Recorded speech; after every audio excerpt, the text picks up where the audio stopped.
विप्रमतीसी। सदगुरु कबीर ने बीजक में चौथा प्रकरण विप्रमतीसी कहा है। वे कहते हैं, सुनो सबन मिल विप्रमतीसी, हरि बिन बूढ़ी नाव भरीसी, ब्राह्मण होय के ब्रह्म न जाने, घर मां यज्ञ प्रतिग्रह आने, जे सिरजा ते नहीं पहचाने, कर्म धर्म मत बैठ बखाने, ग्रहण मावस और द्विजा, शांत पांत प्रयोजन पूजा, प्रेत कनक मुख अंतर बासा, आहुति सत्य होम की आशा, कुल उत्तम जगमाहि कहावें, फिर मध्यम कर्म करावें, सुत दारा मिल जूठो खाई, हरि भक्तों के छूत लगाई, कर्म अशौच उचिष्ठा खाई, मत भ्रष्टा यम लोक सिधाई, नहाय खोर उत्तम हुए आए, विष्णु भगत देखत दुख पाए, स्वार्थ लाग रहे बेकाजा, नाम लेत पावक जिमडाजा, राम कृष्ण की छोड़ी आशा, पढ़िगुन भये कृतम के दासा, कर्म पढ़ें और कर्म को धावें, जय पूछा ते कर्म दृढ़ावें, निष्कर्मी की निंदा कीजे, कर्म करे ताहि चित दीजे, भक्त भगवंत की हृदय लावें, हरणा कुश को पंथ चलावें, देखो सुमति केर प्रकाशा, बिन अभ्यंतर वहे कृतम के दासा, जाके पूजे पाप न उड़े, नाम स्मरणी भौमा बूढ़े, पाप पुण्य के हाथ ही पासा, मारी जगत का कीन विनाशा, ए बहनी कुल बहनी कहावे, ए ग्रह जारे उ ग्रह मारे, बैठे ते घर साहु कहावे, भीतर भेद मन मुख लगावे, ऐसी विधि सुरविप्र भनीजे, नाम लेत पीचासन दीजे, बोड़ी गए नहीं आप संभारा, ऊंच नीच कहु काहि जोहारा, ऊंच नीच है मध्य की बानी, एक पवन एक है पानी, एक मटिया एक कुम्हारा, एक सबन का सृजनहारा, एक चाक सब चित्र बनाई, नाद बिंद के मध्य समाई, व्यापक एक सकल की ज्योति, नाम धरे का कहिए भौति, राक्षस करनी देव कहावे, बाद करे गोपाल न भावे, हंस देह तज न्यारा हुई, ताकर जात कहे धो कोई, स्याह सफेद किराता पीरा, आवरण वर्ण की ताता सीरा, हिंदू तुरुक की बूढ़ो बारा, नारी पुरुष का करव विचारा, कहिए काहि कहा नहीं माना, दास कबीर सोई पहचाना, बहा है बही जात है, कर्ग है चहोर, जो कहा नहीं माने तो दे धक्का दुई और। इस प्रकार इस लंबे पद में 30 चौपाइयां और एक साखी। इसमें ब्राह्मणों के कर्मकांड, उनके भटकाव और भटकाव से निवृत्त होकर के सही रास्ते पर आने का तरीका, ये सब कुछ सदगुरु ने थोड़े में कह दिया। वे कहते हैं, सुनो सबन मिल विप्रमतीसी। बहुत से लोग मानो वहां उपस्थित हों और सबको साहब निमंत्रित करते हो कि सुनो सब मिल करके, विप्रमतीसी, विप्रमतीसी, 30 चौपाइयों में विप्रों की मति, ब्राह्मणों की मति, उनकी बुद्धि, उनकी समझ पर मैं चर्चा करने जा रहा हूं। सब लोग ध्यान से सुनो। ब्राह्मण होए कि ब्रह्म न जाने। ब्राह्मण तो कहलाते हैं लेकिन ब्रह्म को नहीं जानते। विद्वानों ने अनुमान लगाया है कि ब्रह्म का अर्थ जो होता है उससे आरंभ में अग्नि की प्रतिभावना ही व्यक्त की गई थी ब्रह्म कह करके। बृहत्वाद ब्रह्म, जो बढ़े वो ब्रह्म। आग जला देने पर बढ़ती है आग, इसलिए आग ब्रह्म। और आग के चारों तरफ बैठ करके उसकी उपासना करने वाले ब्राह्मण कहलाए। और आगे चल करके आग से हट करके आत्मा को ब्रह्म कहा गया। आत्मा ही ब्रह्म है। जो आत्मा को जाने और आत्मा में स्थित हो ब्राह्मण है। उपनिषदों में बारंबार यही कहा गया। उपनिषदों में ब्राह्मण उसी को कहा गया है जो आत्मज्ञानी है। जैसे यहां पर सभा बैठी है, ये सब ब्राह्मण है, पूरा का पूरा ब्राह्मण समाज है। जो ब्रह्मज्ञानी आत्मज्ञानी है, जो आत्मा ही को ब्रह्म समझता है, जीव ही को शिव समझता है, आत्मज्ञान में लीन होता है, वो ब्राह्मण है। साहब कहते हैं कि ये लोग ब्राह्मण अपने कहलाते हैं लेकिन ब्रह्म को नहीं जानते। तो वास्तव में आगे चल करके वर्ण व्यवस्था हुई तो ब्राह्मण एक समाज का नाम दे दिया गया। अब पूरा समाज ब्राह्मण कहां से हो? इसलिए ब्राह्मण एक रूढ़ जाति के नाम से प्रचलित हो गया। वैसे जाति का अर्थ होता है पैदा होना। जिनकी पैदाइश एक ढंग की उनकी एक जात। लेकिन जो आजकल रूढ़ जात है वो पैदाइश से संबंध नहीं रखती है। वो एक ग्रुप है, एक समाज है, एक गोत्र है, उसको जात कहते हैं। जैसे कुर्मी जात, मुराव जात, तेली जात, वो जात तो नहीं है। वो एक एक ग्रुप को, एक एक समाज को जात कह दिया गया। उसी प्रकार ब्राह्मण एक जात। आजकल ब्राह्मण हजारों वर्षों से एक जात है, एक ग्रुप है, एक परंपरा।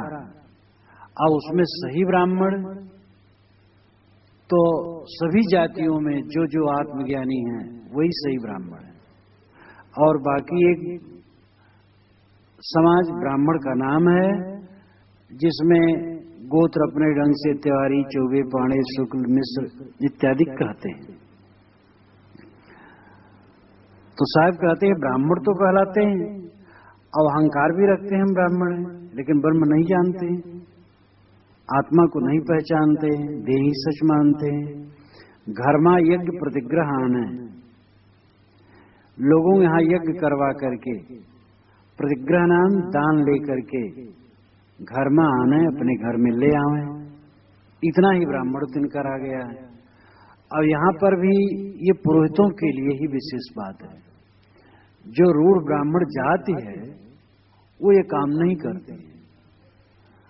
सैकड़ों सैकड़ों ब्राह्मण एक एक गांव में बसते हैं और कहीं न वो दान लेने जाते हैं, न कहीं कुछ अपना कमाते खाते हैं। तो यहां पर उन ब्राह्मणों के लिए है जो पुरोहित ब्राह्मण है।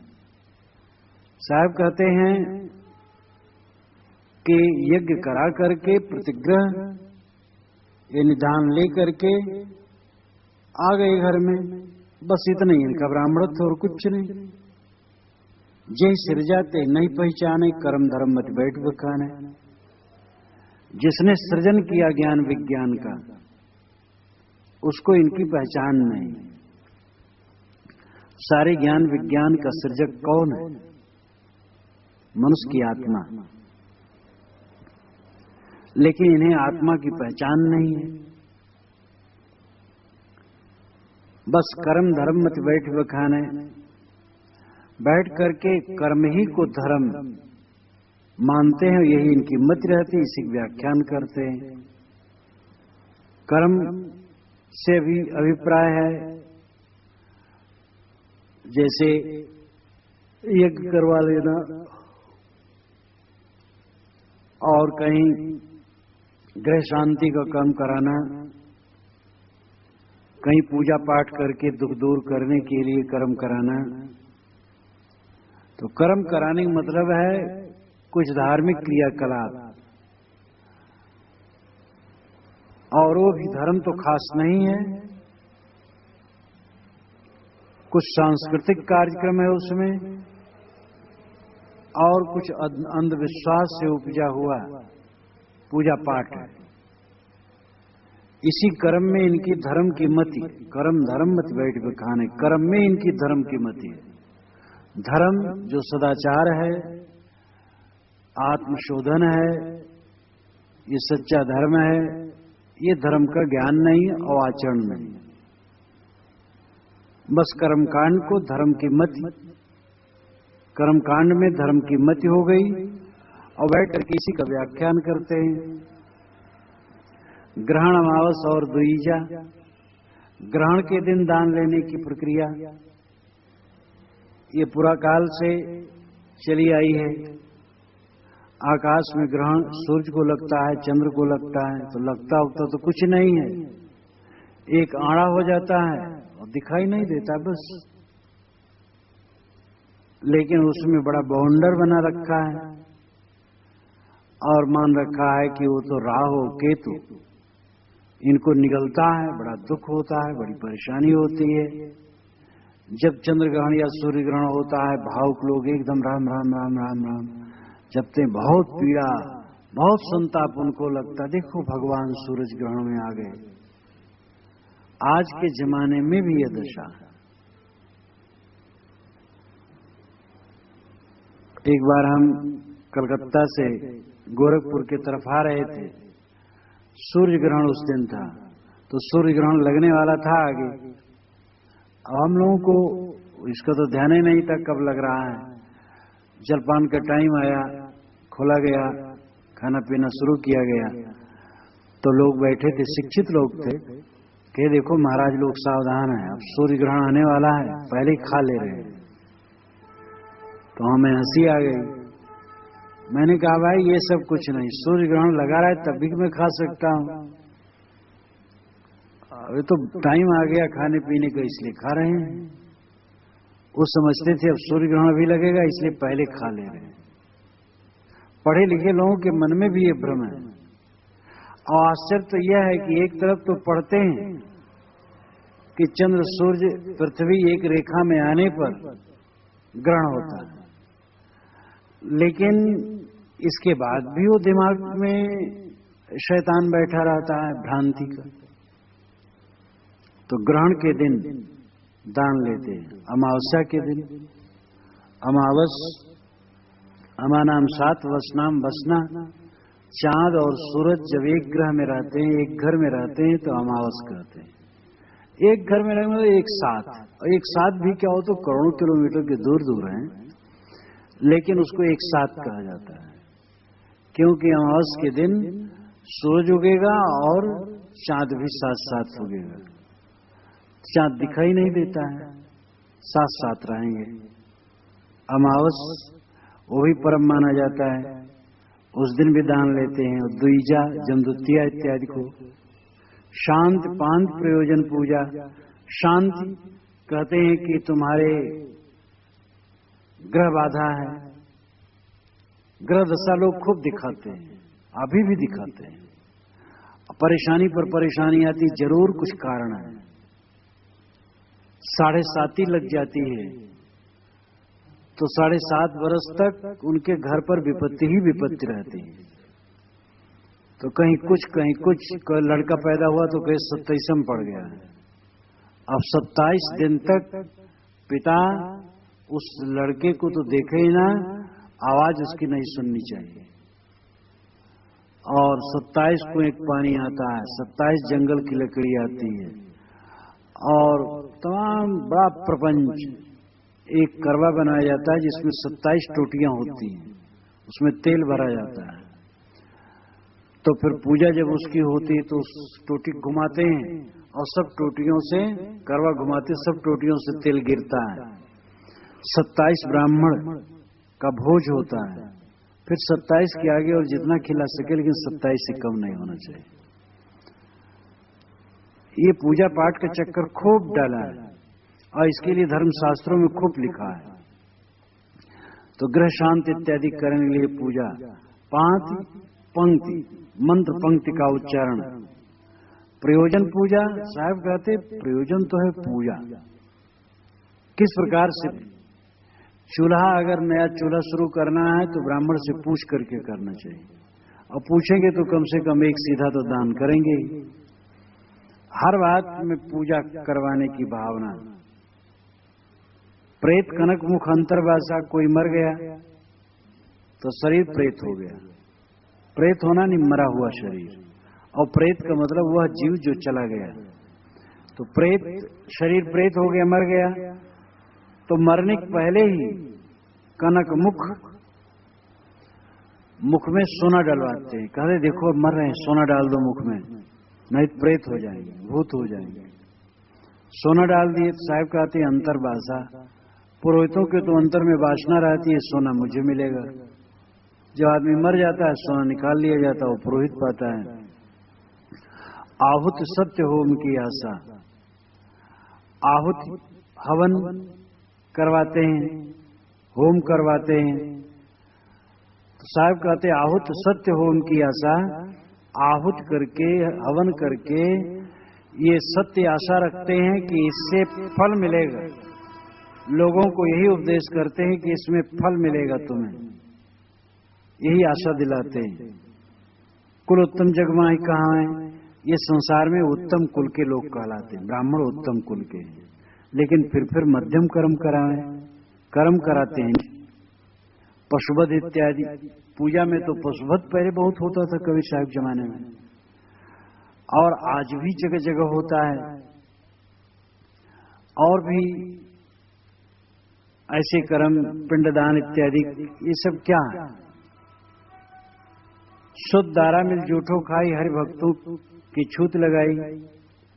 पुत्र पत्नी, दारा नाम पत्नी, ये सब आपस में बैठ करके एक दूसरे की जूठा खाते हैं, और हरि भक्तों को संत आ जाएं तो छूत लगाते हैं। पता नहीं ये मुड़िया लोग कौन जाति के हैं। अब महात्मा लोग इतने साफ सुथरे, तो उनको तो अछूत मानते हैं। अब आपस में सब माई दाई लेकर के बैठे और जूठा खाते हैं एक दूसरे का, और उसमें इनका अछूतत्व तो नहीं आता है। कर्म अशौच शिष्ठा खाई, मत भ्रष्टा यमलोक स्थाई। अशौच कर्म करते हैं। अशौच कर्म जैसे मृत कर्म, कोई मर गया तो मरने को उसका दान लेते हैं। तिरही सुरही नितकुम हर महीने में जिस तिथि को आदमी मरा है तो साल भर नितकुम खिलाते हैं। तो पुरोहित आएगा, जैसे मानो 13 को, शुक्ल 13 को आदमी मरा है, तो हर महीने के शुक्ल 13 को एक ब्राह्मण को निमंत्रित किए रहेंगे, तो आता रहेगा और बना करके खाएगा, कुछ पूजा वूजा कर देंगे, तो नितकुंभ खिलाते। तो ये सब अशौच कर्म। उचिष्ठा खाई तो उचिष्ट खाना है। वो जब भोजन होता है तो भोजन परोस लेते हैं, तो भोजन में से निकाल करके आग में हवन करते उसके नाम से। तो मानो आया खाया, और खाया तो जब वो खाया तो जूठा हो गया, और उसी उच्चिष्ट झूठ को स्वयं खाते हैं। मत भ्रष्टा यमलोक सिधाई, इसीलिए इनकी मत भ्रष्ट हो जाती है। ये तित्य रही खाते खाते और नितकुंभ का दान लेते लेते, तिथि निश्चित तिथि, उसी तिथि को 12 महीना भोजन करना, और तिरही खाना, नितकुंभ का दान लेना, ये सबसे इनकी बुद्धि भ्रष्ट होती है, क्योंकि संस्कार मलिन होते हैं। ये तो वो लोग भी मानते हैं, जो ब्राह्मण लोग तिरही खाते हैं, दूसरे ब्राह्मण लोग भी उनको ऊंची दृष्टि से नहीं देखते, निम्न दृष्टि से देखते। तिरही खाने वाले को, नितकुंभ का दान लेने वाले को, तिथि के दिन खाने वाले को, तो दूसरे ब्राह्मण निम्न दृष्टि से देखते हैं। गोस्वामी जी ने भी कहलवाया है वशिष्ठ के मुख से, उपरोहिती कर्म अति मंदा, वेद पुराण स्मृत कर निंदा। उपरोहिती कर्म यानी पुरोहिती कर्म बहुत मंद है, निम्न है। वेद पुराण स्मृत सब उसकी निंदा करते हैं। तो साहब कहते हैं उन्हीं के वचन से कहते हैं इस प्रकार निम्न कर्म है तो इसका फल क्या होगा, यमलोक सिधाई, यमलोक जाएंगे। मतलब है कि वासना उनकी शुद्ध नहीं हुई। नहाय खोर उत्तम हो आए, विष्णु भगत देखत दुख पाए। नहाय खोर लिए, सुबह नहाय खोर लिए, नहाय खोर ये बिल्कुल ग्रामीण भाषा का शब्द है। स्त्रियां, प्राय अनपढ़ स्त्रियां कहा करती नहाय खोर लियो। साहब कहते नहाय खोर उत्तम हो आए, नहा खो करके साफ सुथरे होकर के उत्तम बन के आ गए। बहुत बढ़िया, नहाना खोरना तो अच्छा है, लेकिन विष्णु भगत देखकर दुख पाए। विष्णु भगत देख लिए तो दुख पाते हैं। अगर गांव में विष्णु भक्त आ गए, संत आ गए, तो देख करके डर जाते हैं कि ज्ञान भक्ति प्रचार करेंगे तो हमारा कर्मकांड क्षीण होगा। स्वार्थ लाग रहे बेकाजा, ये अपने दान पुण्य कराने के स्वार्थ में, दान दक्षिणा लेने के स्वार्थ में बेकाज का काम करते, बिना काम का काम, निरर्थक भ्रांति फैलाते। निरर्थक भ्रांति जैसे ग्रह दशा, लगन, मुहूर्त इत्यादि कपचा। अब 12 राशियां हैं, करोड़ों अरबों आदमी संसार में हैं, 12 कैटेगरी में सबको बांटे, कुंभ, मकर, मीन, धनु इत्यादि। और उसी में ग्रह दशा लगन मुहूर्त देखते हैं। 12 राशियों का फल अखबारों में भी छपता है। अब कुंभ राशि का है, अब कुंभ राशि में करोड़ों लोग हैं और सबका एक तकदीर है। सब क्या बेकाज, बिला जरूरत की बात। नाम ले पावक जिम डाजा, नाम ले लो कि भाई तुम ब्राह्मण हो तो ब्राह्मण के कर्म क्या है, ऐसा नाम ले लो तो पावक के समान डाजा जलाने लगते, भभक पड़ते। तो हमें पूछते हो कि हम क्या हैं, हम ब्राह्मण हैं, ब्राह्मण के कर्म तुम्हें पूछने क्या अधिकार है। तो इस प्रकार क्रोध करते हैं। रामकृष्ण की छोड़ी ना आशा, राम और कृष्ण की भी आशा इन्होंने छोड़ दी। राम और कृष्ण ने जो ज्ञान की बात कही, शुभाचार का वर्णन किया, शुभाचार से रहे, उसका भी आचरण करना नहीं। पढ़ गुण भय कृतम के दासा, पढ़ गुण करके पुराण इत्यादि बस कृत्रिम के दास हो गए। कृत्रिम यानी बनावटी कर्मकांड के दास बन गए। कर्म पढ़े वो कर्म को धावें, जे पूछा ते कर्म दृढ़ावें।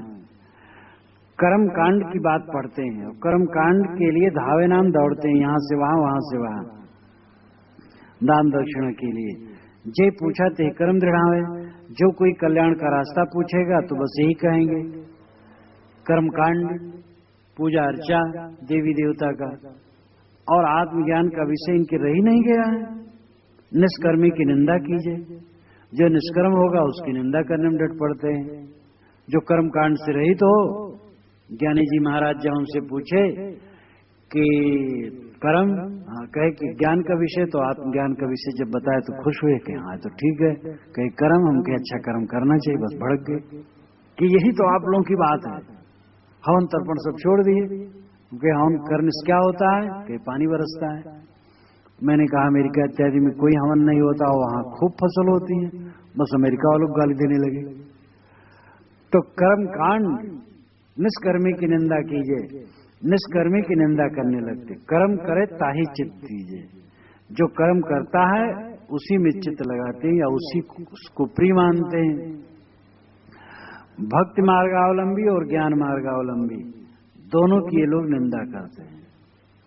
एक श्लोक में कहा करता हूं, वेदैर विहीनास पठन्ति शास्त्रम, शास्त्रेण हीनास पुराण पाठा, पुराण हीना कृष्णो भवन्ति, भ्रष्टास्ततो भागवता भवन्ति। जो वेदों को पढ़ना नहीं जानता वो शास्त्रों को पढ़ता है, जो शास्त्रों को पढ़ना नहीं जानता वो पुराणों को पढ़ता है, जो पुराणों को पढ़ना नहीं जानता वो खेती करता है, और जो सब प्रकार से भ्रष्ट हो जाता है वो भगवान का भगत हो जाता है। इस प्रकार कर्मकांडियों ने भक्तों को गाली दी, क्योंकि भक्त लोग कहते थे भगवान की भक्ति करो, ये हवन तर्पण से क्या होगा, देवी देवता से क्या होगा। अब इसमें पंडितों का व्यापार ही बंद हो जाता है भक्ति से, वो ज्ञान से। इसलिए निष्कर्मी की निंदा कीजिए, कर्म करे ताही चित्त दीजिए। भक्ति भगवंत के हृदय लावें, अनेक तो कहते हैं हम भगवान के भगत हैं, हमारे हृदय में भगवान की भक्ति है, लेकिन साहेब व्यंग करते हरणाकुश को पंथ चलावे, पंथ चलाते हरणाकुश का, हरण कश्यप प्रहलाद की भक्ति का विरोधी। तो कोई सत्संग में बैठने लगे तो ये सोचते ही ये गड़बड़ है, और साधु संगत न होने पावे, साधु प्रचार न होने पावे, नहीं कर्मकांड रुकेगा। अब ये बात सार्वभौमिक नहीं है, ऐसे भी पुरोहित हैं जो सत्संगी। स्वयं मैं जब पहली बार गुरु जी के पास आया सन 53 में, सन 50 में, तो भंडारे में बैठा, गुरु जी चौकी बैठे थे और सामने एक छोटी चौकी रखी थी, उस पर उनका कुछ सामान रखा था। तो एक पुरोहित पंडित वहीं के आए जिनकी 50 वर्ष की उम्र होगी, तो जजमानी में गए थे, जो उपाय थे सीधा उदा वहीं सब खोल दिए, और सालिग्राम का संपुट भी साहब के चरण के पास जो चौकी थी उसे रख दिए। तो सब हंसने लगे, और लोग कहे भगवान को भी आप चढ़ा रहे हैं? तो उन्होंने कहा साहब भगवान से भी बड़े, और जो कुछ पाए थे लाके वहां चढ़ा दिए थे। कितने ऐसे पुरोहित हैं जो भक्तिमान हैं, वो काम करते हैं पुरोहिती की, लेकिन भक्तिमान है और संत सेवा का भाव है, और बात समझते हैं कि वास्तविकता क्या है। तो सभी पुरोहित की बात ये नहीं है, लेकिन अधिकतम पुरोहित ऐसे हैं जो साधु संत देख करके अनखाते हैं, कुपित होते हैं कि मुड़िया लोग जितने फैलेंगे उतने कर्मकांड हमारा मिटेगा। देखो सुमत केर प्रकाशा बिन अभ्यंतर भय कृतम के दासा। साहब कहते हैं इनकी सुमत का प्रकाश तो देखो, ये भी व्यंग है, इनकी सुमत का प्रकाश, इनकी बुद्धि का प्रकाश तो देखो। बिन अभ्यंतर भय कृतम के दासा, अभ्यंतर नाम भीतर, भीतर में ज्ञान न होने से ये कृत्रिम के दास हो गए। कृतम यानी कृत्रिम, कृत्रिम यानी बनावटी, बनावटी कर्मकांड पूजा पाठ के दास बन गए, और सच्चा बोध नहीं रहा। जाके पूजे पाप न उड़े, नाम स्मरणी भौमा बूढ़े। जिनके पूजने से पाप नहीं उड़ सकते, जाके नाम इनके, ऐसे पुरोहितों की पूजा करने से कहीं पाप उड़ जाएंगे? लोग कहते भाई ब्राह्मण की पूजा करो पाप खत्म हो जाएंगे, लेकिन ब्राह्मण का तो मतलब है आत्मज्ञानी पुरुष, निष्काम पुरुष, जो निष्काम हो ब्राह्मण है, उसकी पूजा करने से मन निर्मल होगा। और ये कर्मकांड में भटकने वाले, नाम स्मरणी भौमा बूढ़े, साहब कहते हैं इनका तो नाम लेते ही भव में डूबोगे। साहब और जोर से कहते हैं, ऐसे कर्मकांड में भटकने वाले ब्राह्मणों का तो नाम लेना क्या है, भव में डूब जाना है, इन्हीं और भ्रांति में बह जाना है। ये स्वयं जब अपने रास्ते पर नहीं है तो इनको पूजने वाले रास्ता कैसे पाएंगे? पाप पुण्य के हाथ ही पासा, मार जगत का कीन विनाशा। इनके हाथ में पाप पुण्य का पासा है, पाप पुण्य के हाथ ही पासा, पासा नाम फांसी। इनके हाथ में पाप और पुण्य के पास फांसी है। जिसको मन चाहे पाप कह दे, जिसको मन चाहे पुण्य कह दे। देवता के नाम पर बकरा कटा दें और कहें कि ये पुण्य है। कोई साधु संगत करने लगे तो कहें ये पाप है, क्योंकि साधु जात पात का ठिकाना नहीं, धर्म कर्म सब नष्ट जाता है। जब मैं संतों की संगत में लगा, खूब संत आते जाते थे, मैं चरण भी धोता था, तो एक मिश्र जी बूढ़े आके बैठे थे, तो बस बात हो रही तो उनके अंदर में खूब गुब्बार वाला जोर से हमारे ऊपर उबल पड़े कि हमारे चौपट कर दी हो, ये पता नहीं कौन जात कुजात साधु, इनके गोड़ धो धो मारे चौपट कर दी। तो मैं तो कुछ नहीं बोला, लेकिन जो शरीर के पिताजी थे वो खूब कुपित हुए उनके ऊपर, कहे क्या वेश्या का पैर धोए, साधु का पैर न धोए तो किन का पैर धोए, और डांटे उनको, उनकी सिट्टी बिट्टी बंद हो गई। तो ऐसी भावना होती है कि साधु की संगत करोगे तो भ्रष्ट हो जाओ, क्योंकि साधु जात के ठिकाना नहीं रहता है। इनकी संगत किए तो गए। ब्राह्मण तो वैसे अपना ऊंचा है। तो मार जगत का कीन विनाशा, साहब कहते हैं तो मार करके जगत का विनाश कर दिए। बुद्धि भटका दी लोगों की, कर्मकांड में उलझा दी। मनुष्य मनुष्य है, मनुष्य मूल रूप में बराबर है, छुआछूत आचार विचार को लेके होना चाहिए, जन्म से कोई छूत छूत नहीं है, शील क्षमा दया करुणा प्रेम ये सदाचार ही श्रेष्ठ है। ये सब सद्बुद्धि देते नहीं है, अपने ही सद्बुद्धि नहीं ग्रहण करते हैं, ऊंच नीच के भेद भावना बढ़ाते हैं तो मार करके जगत का विनाश करते हैं। ये बहनी कुल बहन कहाँ है, ईग्रह जा रहे उग्रह मारे। ये बहनी, बहनी नाम बहन करने वाला, जो बहन करे, ढोवे, ले चले, रास्ता दिखावे, ये कुल बहनी है। कुल का बहन करते हैं, यानी कुल कुटुंब परिवार, सबके कुल कुटुंब परिवार का तरन तारण करते हैं, तारक है। और बहनी का वन्य भी है, वन्य नाम आग। साहब कहती है बहनी क्या है, बहन करने वाले क्या है, वन्य आग है, और विध्वंस करते हैं। ईग्रह जा रहे उग्रह मारे, ई नाम लोक और नाम परलोक, लोक परलोक दोनों बिगाड़ते हैं। कर्म कांड में ही उलझा करके रख देते हैं, आत्मज्ञान देते नहीं है, तो कल्याण कैसे होगा। बैठे थे घर साव कहावे, भीतर भेद मन मुखे लगावे। घर में बैठे हैं और साव कहलाते, साव नाम साधु, साध यानी उत्तम। घर गृहस्थी के मोह माया में डूबे हैं और कहलाना, साधना करना नहीं चाहते, और चाहते हैं कि हम साधुओं से भी पुजवाएं, भीतर भेद मन मुखे लगावें। इनके भीतर में भेद है, कपट है, ऊंच नीच की भावना फैलाने का दुष्चक्र है। मन मुखे लगावें, मनमुखी बात यानी गुरुमुख से रहित मनमुखी बात करते हैं। देखो ऐसी विद सुरविप्र भनीजे, नाम रहित पीचासन दीजे। ऐसी विद सुरविप्र भनीजे, इस प्रकार से सुर और विप्र को भनीजे नाम कहा जाता है। अथवा जो ये लोग हैं इनको भूसुर कहना चाहिए। भूसुर पृथ्वी के देवता, और विप्र कहना चाहिए, विद्वान कहना चाहिए, चाहे पढ़े लिखे न हो, गायत्री तक का ज्ञान नहीं है। नाम ले पीचासन दीजिए, जैसे नाम लें सन देना चाहिए। पीचासन पानी आसन देना चाहिए। ब्राह्मण कह दो बस, ब्राह्मण का तो बहुत बढ़िया, ब्राह्मण का आदर करनी चाहिए। जो ब्रह्मज्ञानी है, आत्मज्ञानी है, अपने जीवन को निर्मल करता है, समाज को प्रकाश देता है ज्ञान का, वो आदर करने योग्य है ही है।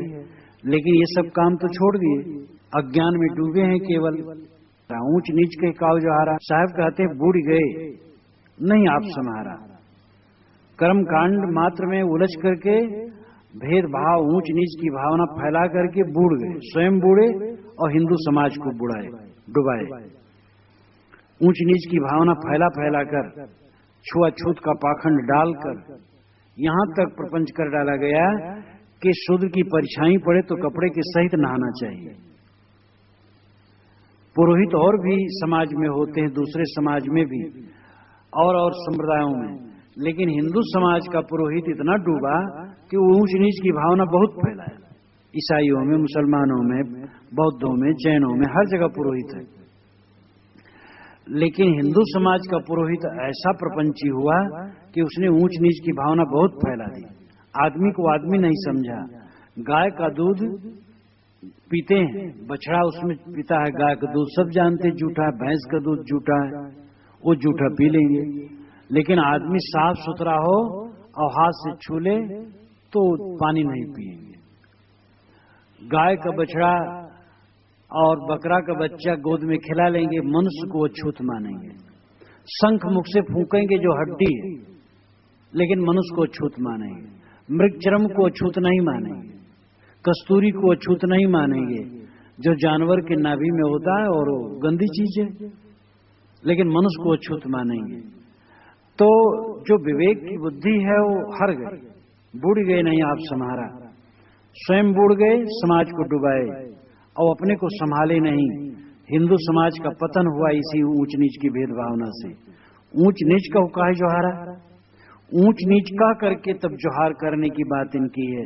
कहते हम साधुओं को नमस्कार नहीं करते हैं, जान लेते हैं कि ये कौन जाति के। जब ब्राह्मण होते हैं तो हम नमस्कार करते हैं, जो देख करके जाना जाए वही जाति है, और जो पूछ करके जाना जाए उपाधि, वो जाति नहीं है। जैसे कौन मंत्री है और कौन सांसद है, कौन सदस्य है, ये सब देख करके नहीं जानने में आएगा, पूछ करके जानने में आएगा। लेकिन कौन मनुष्य कौन गधा है तो देख करके जानने में आएगा। तो उपाधि पूछ करके जानी जाती है और जात देख करके। जात तो एक है, लेकिन कहते नहीं हम जात पूछ करके तब जोहार करते। जोहार नाम नमस्कार, अथवा ऊंच नीच का जोहारा, ऊंच नीच कह करके हार गए अपने आप को। ऊंच नीच है मध्य की वाणी, ऊंच नीच तो मध्य की वाणी है, मध्य की भाषा है, मध्य के लक्षण है, बीच के लक्षण है। कर्म बस ऊंच नीच आदमी होता है। पढ़ा लिखा आदमी है ऊंचे पद पर चला गया, नहीं पढ़ा लिखा है चपरासी है। अच्छा आचरण किया सब में प्रतिष्ठित हो जाता है, गंदा आचरण किया सबकी दृष्टि में गिर जाता है। तो ऊंच नीच तो मध्य की वाणी है, बीच में जैसे कर्म करे वैसे ऊंच नीच होता है। मूल रूप में ऊंच नीच कोई नहीं है, एक है पवन एक है पानी, सब में एक पवन है एक पानी है। पवन पानी यानी उन्हीं तत्वों से सबके शरीर का निर्माण है। या पवन नाम प्राणवायु, पानी नाम वीर्ज रक्त। तो रक्त वीर्ज एक ही समान और प्राण एक ही समान, जिससे शरीर की रचना हुई है। एक ही मटिया एक कुम्हारा, एक ही मिट्टी एक ही कुम्हार है, और एक सबन का सृजनहारा। एक कर्म विधान सबका सृजक है। कर्मों की विधानानुसार सबका शरीर बनता है। एक चाक सब चित्र बनाई, नाद बिंद के मध्य समाई। एक ही चाक पर सारे चित्र बने। जैसे कुम्हार चाक पर मिट्टी का नौदा रख करके और उसी पर वो घड़ा बनाता है और छोटे छोटे बर्तन बनाता है, बहुत सारी चीज बनाता है, एक ही चाक पर बनाता है। तैसे एक ही कर्म चक्र पर अथवा माता के गर्भाशय में सबके शरीर बनते हैं। नाद बिंद के मध्य समाई। नाद और बिंद, नाद यानी सांस, बिंद यानी रजवीर्ज, इसी के मध्य में सबका शरीर समाया है। व्यापक एक सकल की ज्योति, सबके अंदर में वही एक ज्ञान ज्योति व्यापक है। यहाँ व्यापक का मतलब सर्वत्र व्यापक, एक अखंड ठोस की कल्पना नहीं। व्यापक एक शब्द है, व्यापक नाम फैला हुआ। सबके अंदर में वही ज्ञान तत्व है, वही ज्ञान तत्व व्यापक है, नहीं मौजूद है, शक्तिमान है। नाम धरे का कहिए भौतिक। अब नाम धरने से अलग अलग क्या भौतिक हो गया? जो आत्मा है, चेतन है, ज्योति। यहाँ ज्योति का अभिप्राय ज्ञान ज्योति। ज्ञान ज्योति का लक्षण तो एक है। जो ब्राह्मण कहे जाने वाले व्यक्ति के अंदर में ज्ञान ज्योति है, वही शूद्र कहे जाने वाले व्यक्ति के अंदर में ज्ञान ज्योति है। दीपक जलावे ब्राह्मण घर में और चमार घर में, मुसलमान घर में और ईसाई घर में, तो दीपक की क्वालिटी अलग अलग हो गई। जो उसमें ज्योति जल रही है उसमें क्वालिटी अलग अलग हो गई, गुण अलग अलग हो गए। वो तो सब घर में प्रकाश वही है, और पतंगे सब घर में आ जाएंगे। इसलिए सबके अंदर में ज्ञान ज्योति एक समान है। नाम धरे का कहिए भौतिक। अब नाम धर लिया कोई ब्राह्मण, कोई चमार, कोई भंगी, कोई मुसलमान, कोई कुर्मी, कोई मुराव, कोई साहू, कोई ठठेर, तो क्या वो सबके अंतरात्मा का जो लक्षण है वो भौतिक हो गया? वो तो चेतन ही है, एक समान ही है। इतनी सी बात न जाने तो कैसा ब्राह्मण? इतनी सी बात न जाने कि हमारे हाथ में हड्डी, दूसरे के हाथ में हड्डी है, चाम है, मांस है, रक्त है, तो कोई अछूत और कोई छूत कैसे हो गया? कोई तो छूने योग्य हो, कोई नहीं छूने योग्य कैसे? सबका शरीर तो एक समान है। इतनी बात जो न समझ पाए वो कैसे ब्राह्मण है? ब्राह्मण तो ब्रह्मज्ञानी, आत्मज्ञानी, उच्च ज्ञानी, बहुत ऊंचे ऊंचे पुरुष को ब्राह्मण कहना चाहिए। ब्राह्मण शब्द बड़ा आदरणीय है, और ये ब्राह्मण गुणपरक शब्द है, जन्म परक नहीं। और ब्राह्मण का आदर होना चाहिए। ब्राह्मण ही सन्यास के अधिकारी है, मैं भी मानता हूं, क्योंकि जिसमें विषयाशक्ति की निवृत्ति हो वो सन्यास का अधिकारी है। और जो विषयाशक्ति को छोड़ दे वो ब्राह्मण है। एक भंगी का लड़का विषयाशक्ति छोड़ दे वो महाब्राह्मण है। और एक ब्राह्मण कहे जाने वाले का बच्चा विषयासक्त है, वो ब्राह्मण कहाँ है? ब्राह्मण ही सन्यास के अधिकारी हैं और मोक्ष के भी वही अधिकारी हैं, क्योंकि जिनकी विषयासक्ति निवृत्त हुई, जिनका मोह निवृत्त हुआ, वही ब्राह्मण है। इस दुनिया में सारे फल कड़वे, एक ही फल मीठा है, विषयासक्त की निवृत्ति, मोह की निवृत्ति। कहीं कबीर त्युबरे जाहि न मोह समाए।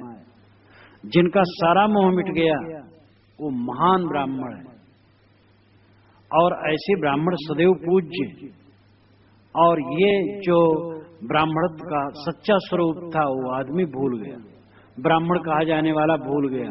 अब जब समाज बन गया, गांव गांव ब्राह्मण बसे हैं, तो बेचारे ब्राह्मण कहाँ रहे? उनका दोष भी नहीं है, क्योंकि अब साधु मार्ग में कितने आते हैं और टिक नहीं पाते हैं, भाग जाते हैं। तो उनका क्या दोष है? उनका विवेक ही उतना नहीं था। तो जो गांव गांव ब्राह्मण बसे उनको हम क्या दोषी बताएं? अब सामान्य बेचारे कमाते खाते हैं जैसे और लोग, तैसे वो। और उनके पुछल्ला लगा दिया गया ब्राह्मण, इसलिए वो निंदा के पात्र हो गए। ब्राह्मण न कहा जाता तो अच्छा होता। और इसीलिए गांधी जी ने कहा था, जब भारत आजाद हुआ तो कहा कांग्रेस संस्था खत्म कर दी जाए। ये भारत को आजाद करने के लिए कांग्रेस संस्था बनी और भारत आजाद हो गया। अब आगे राज्य मिलेगा, भोग बढ़ेगा, कांग्रेस संस्था बदनाम होगी, इसलिए कांग्रेस संस्था मिटा दी जाए। लेकिन नहीं मिटाया गया। तब आज वही होता है, सब पार्टी जैसे बदनामी, कांग्रेस की भी बदनामी। तो ब्राह्मण ये माना जाता कि जो आत्मज्ञानी है, निर्मल मन का है, जो सारे मोह को छोड़ दिया, वो ब्राह्मण है। तब फिर ये चक्कर न पड़ता। अब वो तो बस जात बन गई, इसीलिए निंदनीय हो गया। इसीलिए शास्त्रों में जो वर्णन है वो यही है कि जो सारे विकारों को छोड़ दे वही ब्राह्मण है।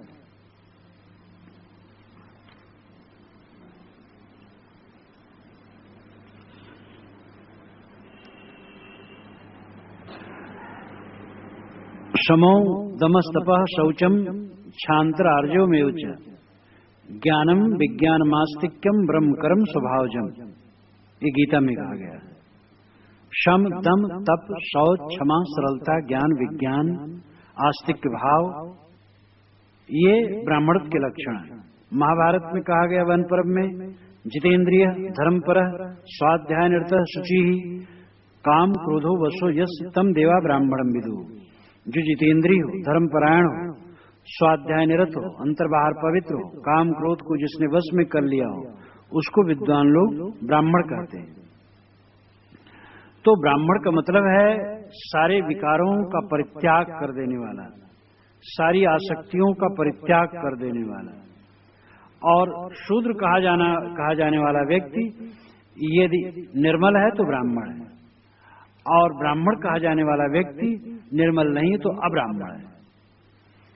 जात रत्र महासरप मनुष्यत्ते महामते संक्रांत सरब वर्णानाम दुष्परिच्छेद में मति सर्वे सर्वासुपत्यान जनयंत सदा नरा तस्मात् शीलम प्रधानेष्टम विदुर्ये तत्वदर्शिना। महाभारत के वन पर्व में 180 अध्याय में 180 अध्याय में 31, 32 और 33 मंत्रों के बीच में बात कही गई है कि अय महामत नहुष जी, जात मनुष्यत्व और कुछ नहीं, और जो रूढ़ जातियां हैं वो तो सब में संकर है, मिश्रण। सभी वर्णों और जातियों की स्त्रियों से, सभी वर्णों और जातियों के पुरुषों ने बच्चा पैदा किया है। सर्वे सर्वा सुपत्यान जनयंत सदा नरा, इसलिए सब घालमेल हो गया है। तस्मात् शीलम प्रधान इष्टम, इसलिए शील प्रधान है। यही विद्वान मानते हैं, समझदार मानते हैं। तो विवेकवान जन्म को महत्व नहीं देते, विवेकवान कर्म को महत्व देते हैं। जिनका कर्म ऊंचा है वो ब्राह्मण है। अंतिम ब्राह्मण का लक्षण है सारा मोह जिनका निवृत्त हो गया वो ब्राह्मण है। मोह निवृत्त के प्रयास में जो है वो ब्राह्मण हो रहा है, और जिसका सारा मोह छूट गया वो एकदम ब्राह्मण हो गया। राक्षस करनी देव कहावे, बात करे गोपाल न भावे, साहब फटकारते हैं। करनी राक्षस का करते हो देवता कहलाते हैं। धर्म के नाम पर जीववध करवाते हैं। साहब के जमाने में ब्राह्मण लोग खूब जीववध करवाते थे, तो जीववध करवाते हैं और देवता कहलाते हैं। अथवा ऊंच नीच का भेदभाव करते हैं। बात करे गोपाल न भावे, बात करते हैं, बकवास बहुत करते हैं और गोपाल अच्छे नहीं लगते हैं। भगवान कृष्ण के उपदेश पर भी नहीं चलते हैं। हंस दे तज न्यारा हुई ताकर जात कहे दो कोई। हंस चेतन जब शरीर छोड़ करके अलग हो जाता है तो उसकी जात कोई क्या कहेगा। न तो देह की जाति है न जीव की जाति है। देह के विषय में साहब पहले कहे कि एक है पौन एक है पानी। सबके शरीर में लगे हुए तत्व मिट्टी पानी आग हवा आदि एक समान है। रजवीर जी एक समान है।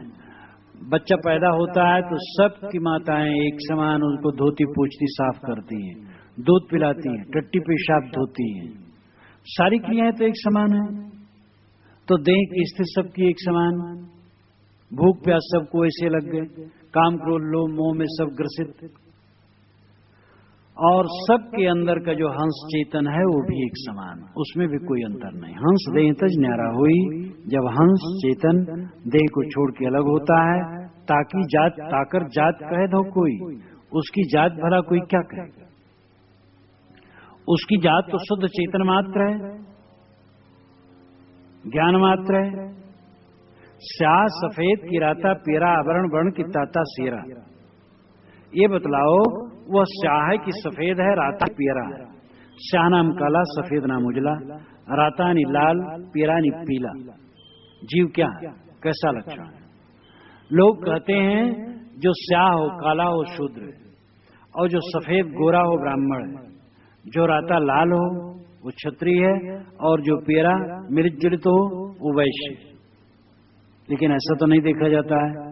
कश्मीर के शुद्ध और ब्राह्मण कहे जाने वाले लोग समान गोरे हैं, और मद्रास के दोनों वर्ग के लोग काले। यहां मध्य भारत में भी वैसे देखा जाता है। शूद्र कहे जाने वाले घर के लोग भी गोरे होते हैं, और ब्राह्मण इत्यादि घर के कहे जाने वाले लोग भी काले होते हैं। तो ऐसा कहाँ है कि गोरे होते हो ब्राह्मण होते हो, काले होते हो शूद्र होते हैं। एक पंडित जी ने, जब मैं एक पंडित जी से मैंने कहा कि शूद्र में भी गोरे होते हैं, तो उन्होंने कहा जो शूद्र में गोरे होते हैं वो ब्राह्मणों के अंश हैं। तो मैंने कहा जो ब्राह्मणों में काले होते हो किन के अंश हैं। तब बेचारे बहुत लजाए और शर्मा गए। अब ब्राह्मणों में जो काले होते हो शूद्रों के अंश होंगे फिर। और हमारे दो महापुरुष भगवान राम और कृष्ण दोनों काले। महाराज कृष्ण तो काले घन श्याम कहे जाते हैं, और राम भी सांवले थे। तो एक क्या इनको हम शूद्र कहकर के तिरस्कृत कर दें। क्या काला कपड़ा कीमती नहीं होता है। तो ये रंग को मान करके ऊंच नीच मान लेना कितनी बड़ी भूल है। तो साहब कहते बताओ स्याह सफेद की राता पीरा। ये जीव स्याह है कि सफेद है कि लाल है कि पीला है। आवरण वर्ण की ताता सीरा। ये आवरण है कि वर्ण है। आवरण कहते हैं मुसलमान ईसाई यहूदी इत्यादि को, और वर्ण कहते ब्राह्मण क्षत्रिय वैश्य शूद्र को। साहब कहते ये सब कुछ नहीं। ताता सीरा ये गरम गरम है कि सीरा ठंडा ठंडा है। जीव न गर्म है न ठंडा, समान है। हिंदू तुर्क की बूढ़ो बारा। एक साथ साहब अनेक प्रश्न करते हैं। ये बतलाओ हिंदू है कि तुर्क है। ये जीव हिंदू है कि तुर्क। तुर्क से अभिप्राय मुसलमान। ये जीव न हिंदू है न मुसलमान है न ईसाई है न यहूदी है। बूढ़ो बारा, बूढ़ा है कि बालक है। बूढ़ा बालक भी नहीं है, वो तो शुद्ध चैतन्य है। नारी पुरुष का करो विचारा। जरा विचार करो कि जीव नारी है कि पुरुष है। न नारी है न पुरुष है। हंस न नारी पुरुष है। ये सब काल को फंद। कहिए काहे कहा नहीं माना। साहब कहते किसको कहा जाए, कहा नहीं मानते हैं। समझाओ, बातें नहीं समझते हैं, अपने अहंकार में डूबे रहते हैं। दास कबीर सोई पे जाना। साहब कहते हैं सोई पय, यही इनमें पय है। पय नाम दोष। पय ग्रामीण भाषा है, यही इनमें पय है, दोष है। जो बात बताओ तब भी नहीं मानते, अपने अहंकार में डूबे रहते। शास्त्र में लिखा है कि ब्रह्मा के मुख से पैदा हुए। वेद में लिखा है ब्राह्मणो वस्य मुखमासीत बाहु राजन्य कृत उरुतोदस्यद वैसे पदभ्याम शूद्रो अजायत। विराट पुरुष के मुख से ब्राह्मण पैदा हुए, हाथ से क्षत्रि, जंघे से वैश्य, पैर से शूद्र। साहब कहते हैं सब लाक्षणिक है। जो मुख स्थानी है वही ब्राह्मण है, मुख तेजवान होता है, वही ज्ञान की इंद्रिय आंख नाक कान इत्यादि मस्तिष्क इत्यादि है। जो ज्ञानवान हो ब्राह्मण है, तपस्वी हो ब्राह्मण है, मुख खाता है पूरे शरीर के लिए, जो परोपकारी हो ब्राह्मण है, जो मुख के पास सिर है, सिर झुकाया जाता है लोगों के सामने, जो विनयी हो वो ब्राह्मण है। मुख से ज्ञान दान होता है, जो ज्ञान दान करे वो ब्राह्मण है। तो ये लक्षण जिसमें वो ब्राह्मण है, किसी में हो ये ब्राह्मण है। हाथ से रक्षा की जाती है शरीर की, जो रक्षा करे वो ब्राह्मण क्षत्रिय है। हाथ से दान किया जाता है, जो दान करे वो क्षत्रिय है। हाथ से दुष्ट निवारण किया जाता है, जो दुष्टों का निवारण करे वो क्षत्रिय है। जंघे के बल पर धन कमाया जाता है, तो जो धन कमाए वो वैश्य। शूद्र, पैर शूद्र हैं। कर्मचारी विभाग जितना श्रमिक दल है उसी पर समाज स्थिर है, वही शूद्र समाज है। शूद्र का मतलब नीच नहीं, किंतु कर्मठ समाज। तो जीवन में सभी तो जिनका नाम ब्राह्मण है वो भी काम करता है उस समय शूद्र है, ज्ञान की बात करता है उस समय ब्राह्मण है। ऐसे सभी में चारों गुण आते हैं, तो इसमें कौन छोटा और बड़ा है? तो दास कबीर सोई पहचाना साहब कहते हैं कि इनमें यही पय है, दोष है कि ये बात समझना नहीं चाहते हैं। मिथ्या वरीयता इनको जो मिल गई है उसी नाजायज फायदा उठाना चाहते हैं, न अपना सुधार करना चाहते हैं, न हिंदू समाज का सुधार करना चाहते हैं। बहा है बहिजात है कर गए चौर, जो कहा नहीं माने तो दे धक्का दुई और। साहब कहते हैं ये बहे हैं सदा से, आवाज भी बहे जा रहे हैं। कर गए चौर, चारों तरफ पे हाथ मार रहे हैं, लेकिन इनको रास्ता पकड़ाओ, अगर पकड़ना चाहो तो उबरना नहीं चाहते। जो कहा नहीं माने, लेकिन फिर भी अगर कहा नहीं मानते तो भी दे धक्का दो और दो धक्का और दो। धक्का देने का मतलब नहीं कि धक्का देकर डुबा दो, अभिप्राय दो धक्का देकर के और पार करने की चेष्टा करो। जब कोई आदमी डूबता हो और तुम भी उसमें जाके पकड़ लो, अगर बाहर से पकड़ते तो खींच सकते हो, और उसी में तुम भी हो तो तुम्हें ले जाकर के वो बह जाएगा। इसलिए उसमें पानी धक्का दो। पानी बूढ़ने वाले आदमी को दूसरी तरफ से जाके पानी धक्का दिया जाता है तो बच जाता है। तो साहब कहते हैं कि दे धक्का दो और दो धक्का दो दे करके इनको और समझाओ। मतलब नहीं मानते तो भी कोशिश करो और समझाने की चेष्टा करो, समझें। साहब के मन में दर्द था कि हिंदू समाज के अगुआ पुरोहित ब्राह्मण स्वयं भटके, ये छुआछूत का पाखंड करके हिंदू समाज को गर्हित कर दिए, और करोड़ों करोड़ों मुसलमान ईसाई इसीलिए हुए कि यहाँ प्यार नहीं पाए हिंदू समाज में, और वहां प्यार पाए चले गए। अगर ये प्यार दिए होते तो ऐसी दुर्दशा न होती। और यहाँ तक कि तिवारी पांडे चौबे एक दूसरे को अछूत मानते रहते थे। अब तो थोड़ा कुछ सुधरा है। तो साहब कहते हैं स्वयं अपना सुधार नहीं करते और समाज का सुधार क्या करेंगे। एक बात नहीं मानते लेकिन जरूर कहो। इस प्रकार साहब ये इतनी 32 पंक्तियों में 30 पंक्तियां चौपाइयां और दो पंक्तियां साखी की, इसमें ब्राह्मणों के लिए जोर से फटकारा, स्नेह भी दिया, ग्लान की कि कहिए कहा नहीं माना, और कहा बूढ़ गए नहीं आप संहारा। ये उनकी करुणा है इन पर, और पूरे हिंदू समाज पर करुणा है। अगर पुरोहित लोग ठीक रास्ते पर आवे तो पुरोहित की जरूरत होती है समाज में, पुरोहित लोग ठीक से रहें तो समाज का हित होगा। अब इसके साथ दूसरा पक्ष भी जो मैं बीच में कहा था, इसका मतलब नहीं कि ब्राह्मण जितने हैं सब छुआछूत मानते हैं और सब प्रतिगामी होते हैं और सब समाज को डुबाने वाले होते हैं, धोखा देने वाले, ऐसी बात नहीं। सदा से ब्राह्मणों में चिंतक रहे और ब्राह्मणी कर्मकांड के विरोधी रहे, ऊंच नीच के भेदभाव के विरोधी रहे। यही जो मैंने उदाहरण दिया, जात्रत्र महासर्प मनुष्यति महामति संक्रांत सर्ववर्णा नाम दुष्परीक्षित में मति सर्वे सर्वासुपत्यान जनयन सदा नरा तस्मात् शीलम प्रधान इष्टम विदुर्ये तत्दर्शिना। ये बिल्कुल कबीरी भाषा है कि सभी वर्णों और जातियों की स्त्रियों से सभी वर्णों जातियों के पुरुषों ने बच्चा पैदा किया है, इसलिए सब मिश्रित हो गया। कौन वर्ण है? बस सील प्रधान है, सद्गुण प्रधान है। अभी बिल्कुल कबीरी भाषा है। तो इतिहास उठा करके देखा जाए, सब समय में ब्राह्मणों में क्रांतिदर्शी लोग खूब रहे, जो ब्राह्मण समाज कहा जाता, जात कही जाती है। और इसीलिए जैनों और बौद्धों में ब्राह्मण समाज के लोग काफी आकर के उस अभियान को चलाए। बौद्धों और जैनों में से ब्राह्मण समाज को निकाल दिया जाए लेखकों को, तो संप्रदाय एकदम खाली हो जाएगा। और वो लगे एकदम तत्पर होकर लगे। सदगुरु कबीर के शिष्य सर्वानंद जी हुए, जिनको सर्वाजीत कहते थे, और फिर सूरत गोपाल साहब कहा गया। और कबीर पंथ में इतिहास में देखो, राजनीति में देखो, तो ये पक्ष भी समझना चाहिए। कबीर साहब ने ऐसे लोगों को कहा है कि जो भटकते हैं वो भटकाते हैं, लेकिन अगर वे एकदम मानते कि ये सब खराब हैं तो आदर वो न देते। कहीं कबीर हम जात पुकारा पंडित हुए सुले, अथवा ये प्रसंग ही न कहते अगर समझते एकदम बेकार हैं। तो कबीर साहब कोई ऐसे राजनीतिक नेता नहीं थे जैसे आजकल होते हैं कि बस जात के नाम पर वो अपनी राजनीति चलाते हैं। कबीर साहब तो एक संत थे, गलती देख करके वो फटकारते थे। साधु को फटकारे, गुरु को फटकारे, गुरु उपास्य थे उनको फटकारे।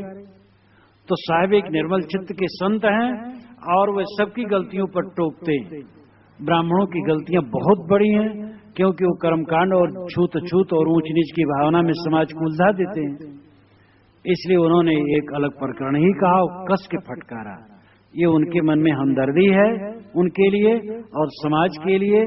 और ब्राह्मण कहे जाने वाले लोग, पुरोहित कहे जाने वाले लोग कबीर साहब की वाणी से विद कहना और उसको पढ़ें, मनन करें। कबीर साहब की कड़वी दवाई ही उनके और सबके कल्याण के लिए बढ़िया है और उसका उपयोग करना चाहिए।